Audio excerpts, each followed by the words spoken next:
누가복음 11장 29절에서 36절까지 말씀을 교독합니다. 무리가 모였을 때에 예수께서 말씀하시되 이 세대는 악한 세대라 표적을 구하되 요나의 표적밖에는 보일 표적이 없나니 요나가 니느웨 사람들에게 표적이 됨과 같이 인자도 이 세대에 그러하리라. 심판 때에 남방 여왕이 일어나 이 세대 사람을 정죄하리니 이는 그가 솔로몬의 지혜로운 말을 들으려고 땅 끝에서 왔음이거니와 솔로몬보다 더 큰 이가 여기 있으며 심판 때에 니느웨 사람들이 일어나 이 세대 사람을 정죄하리니 이는 그들이 요나의 전도를 듣고 회개하였음이거니와 요나보다 더 큰 이가 여기 있느니라. 누구든지 등불을 켜서 속에나 말 아래에 두지 아니하고 등경 위에 두나니 이는 들어가는 자로 그 빛을 보게 하려 함이라. 내 몸의 등불은 눈이라. 내 눈이 성하면 온 몸이 밝을 것이요 만일 나쁘면 내 몸도 어두우리라. 그러므로 내 속에 있는 빛이 어둡지 아니한가 보라. 내 온 몸이 밝아 조금도 어두운 데가 없으면 등불의 빛이 너를 비출 때와 같이 온전히 밝으리라 하시니라. 아멘. 할렐루야. 하나님의 크신 은혜와 평강이 오늘도 변함없이 여러분 가운데 가득 넘치기를 주님의 이름으로 축원합니다. 예수님께서 이제 예루살렘으로 십자가를 지기 위해 굳게 결심하시고 올라가시는 그런 여정 가운데 있다고 말씀을 드렸습니다. 그런데 이제 그 상황 속에서 더불어서 예수님을 향한 반대가 또한 점점 커져가는 것을 우리가 또한 함께 알 수가 있습니다. 어제 함께 읽은 본문에서는 어땠어요? 예수님께서 말 못하게 하는 귀신을 쫓아내시는 그 참 자비로운 기적을 베풀어 주셨습니다.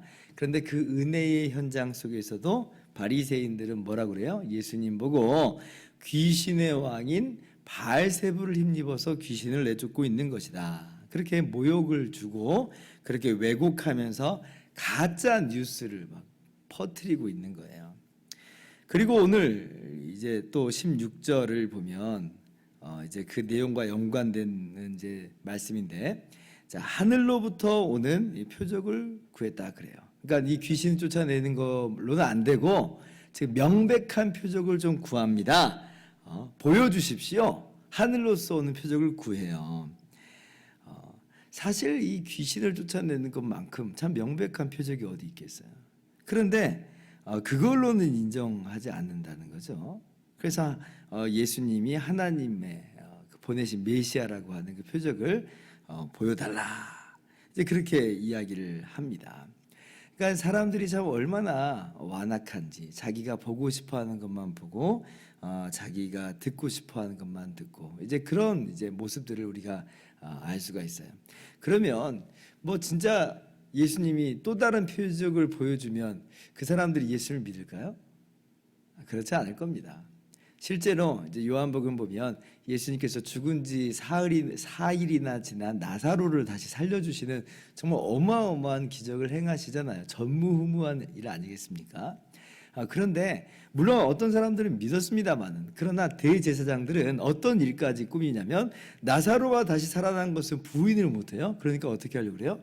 나사로까지 죽이려고 모의하더라. 그러니까 그게 이제 사람이에요. 내가 보고 싶은 것만 보고 싶고, 내가 듣고 싶은 것만 듣고 싶고, 내 생각을 변화시키려고를 안 하는 거예요. 그러니 그런 사람들에게는 정말 이런 어마어마한 표적이 보여줘도 그거 말고 또 다른 거, 그거 말고 또 다른 거, 이런 식으로 접근이 되는 거죠. 오늘 본문은 바로 그래서 그 표적을 구하는 사람들에 대한 예수님의 대답이에요. 29절 말씀 같이 읽어볼까요? 시작. 무리가 모였을 때에 예수께서 말씀하시되 이 세대는 악한 세대라 표적을 구하되 요나의 표적밖에는 보일 표적이 없나니. 이걸 제가 우리말 성경 번역으로 다시 읽어볼게요. 그들은 표적을 구하지만 요나의 표적 외에는 어떤 표적도 받지 못할 것이다. 즉 요나의 표적만 주어질 것이라고 하는 거예요. 이게 무슨 말씀인가? 선뜻 잘 이해가 안 됩니다만은 근데 예수님께서 30절에 바로 이어서 풀어서 설명을 해주시죠. 요나가 니느웨 사람들에게 표적이 됨과 같이 인자도 이 세대에 그러하리라. 그러니까 이제 요나의 표적이라고 하는 것은 정말 뭐 진짜 요나 이야기가 재현된다는, 그대로 재현된다는 이야기가 아니라 그와 같이 그러한 모습으로 예수님께서 표적이 되어 주신다는 이제 그런 말씀인 것이죠.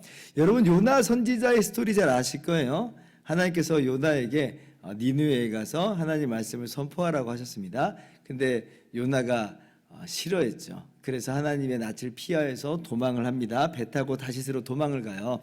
그런데 그렇게 배 타고 가는 중에 큰 풍랑을 만나죠. 하나님께서 풍랑을 보내신 거예요. 그래서 요나가 이제 바다에 빠져지게 됩니다. 근데 하나님께서 이제 뭘 준비하세요? 큰 물고기를 준비하셔가지고 요나를 삼켜요. 그래서 요나가 물고기 뱃속에 3일 동안이나 있습니다. 사실 이제 물고기가 삼켰다. 그건 이제 죽은 거잖아요. 사실은 죽은 거잖아요. 그러니까 3일 동안 죽은 거나 다름없는 그런 상황 가운데 이제 요나 선지자가 있게 돼요. 그때 이제 요나 선지자가 자신의 잘못과 죄악을 뼈저리게 깨닫잖아요.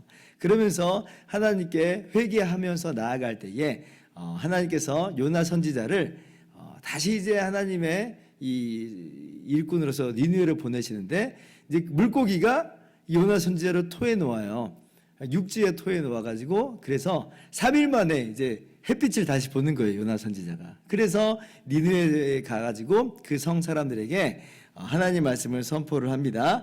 40일이 지나면 니느웨가 무너지리라. 이제 이렇게 선포를 하는 거예요.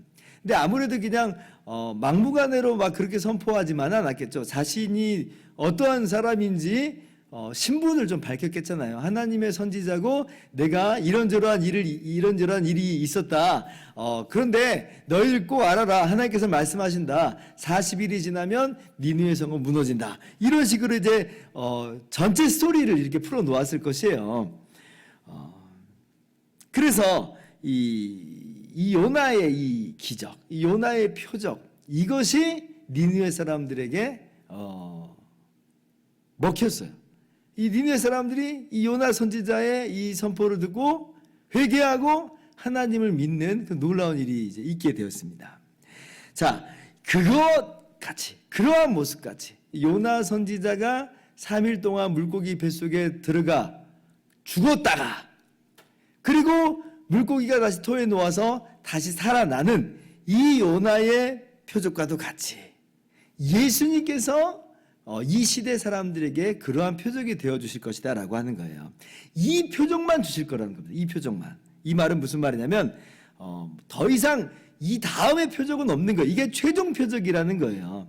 그러니까 이 표적 앞에서는 니느웨 사람들이 이제 선택하는 게 있잖아요.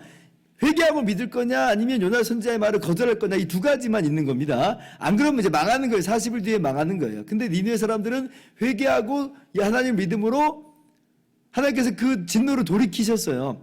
마찬가지로 예수님이 요나와 같은 표적이 되어서 그렇게 죽으세요. 그리고 3일 만에 다시 살아나십니다. 그리고 바로 그것이 사람들 앞에 이제 선택으로 나타나는 거예요. 이렇게 죄사함의 복음이 예수 그리스도의 십자가와 부활로 말미암아 선포되었는데 이 복음을 믿는 사람들은 살 것이고 그리고 이 복음을 거절한 사람들은 자기 죄 가운데 멸망할 것이다 라고 하는 요나의 표적보다 더 큰 표적으로서 예수님께서 이 시대 사람들에게 나타나시고 말씀하실 것이다 라고 하는 것이죠. 자, 그러면 이제 이 시대 사람들은 어떻게 해야 되겠어요? 요나 선지자의 그 표적을 보고 니느웨 사람들, 이방 사람들이 회개하고 돌아온 것처럼 이스라엘 사람들은 당연히 두말할 것 없이 예수님의 이 표적, 요나의 표적과도 같은 이 표적을 보고 예수님을 믿어야 마땅할 것입니다. 예, 그래서 실제 어떤 유대인들은 예수님을 또 믿게 되었죠. 예수님의 부활 이후에 믿는 유대인들이 있었어요. 그러나 많은 사람들은 예수님을 믿지 않습니다. 믿지 않아요. 그러면 이렇게 믿지 않는 사람들 어떻게 되겠어요? 자신의 죄 가운데 멸망할 수밖에 없는 겁니다. 그때에 니느웨 사람들이 바로 이 믿지 않는 유대인들을 정죄할 것이다 말씀하시죠. 32절 보세요. 심판대에 니느웨 사람들이 일어나 이 세대 사람을 정죄하리니 이는 그들이 요나의 전도를 듣고 회개하였음이거니와 요나보다 더 큰 이가 여기 있느니라. 니느웨 사람들이 회개했거든요. 그런데 요나보다 더 크신 분, 또 요나의 그 기적보다도 더 놀라운 그러한 기적으로, 십자가와 부활이라는 정말 전무후무한 기적으로 이렇게 나타내 보여주셨는데, 근데도 믿지 않으니 당연히 니느웨 사람들이 나중에 심판 때에 증인들이 될 거예요. 우리는 믿었다. 우리는 요나의 기적 갖고도 믿었다. 그런데 이 유대인들을 안 믿으니 그럼 유대인들은 할 말이 없는 거예요. 할 말이 없는 거예요. 결국 오늘 말씀을 통해서 이 사람들이 어떤 존재들인지를 우리 주님께서 깊이 깨닫게 하시죠. 사람들은요, 자기들이 보고 싶어 하는 것만 보는 거예요. 편견에 사로잡혀 있고 고정관념에 사로잡혀 있고 자신의 의도, 이런 것들로만 생각을 하지 정말 하나님께서 보여주신 것을 볼 수 있는 눈이 없는 거죠. 눈이 없는 거예요. 예수님을 거절한 이유가 뭐예요? 사람들이 나는 객관적이야 그렇게 이야기하지만 어떤 사람도 객관적이지 않습니다. 자기의 어떤 전제 위에서 모든 것을 자기식대로 해석하고 판단해요. 예수님께서 이 지금까지 나타내 보여주신 병고침과 귀신을 쫓아내는 이 놀라운 기적을 보고서도 사람들은 자기가 보고 싶어하고 자기가 해석하고 싶은 대로 해석하는 거예요. 자신들이 고대하는 메시아는 어떤 메시아예요? 정치적인 메시아, 군사적인 메시아, 세속적 메시아를 구하고 있는데 예수님은 영적인 하나님의 나라를 자꾸 이야기하니까 당신 같은 메시아는 우리가 모릅니다. 우리가 원하지 않습니다. 그거 말고 다른 거 보여주십시오. 이런 식으로 나오는 거죠. 끝까지 예수님을 메시아로 인정하지 않는 것은 자신의 어떤 편견과 고정관념과 자신의 의도와 전제하에 사로잡혀 있기 때문에 볼 수 없다. 볼 수 없다. 눈이 가려져 있는 거다. 눈이 어두워져 있는 거예요. 어두워져 있는 거예요. 그러면 이 눈이 어떻게 밝아질 수 있는가? 이것은 성령의 깨닫게 하심으로만 밝아져요. 성령의 깨닫게 하심.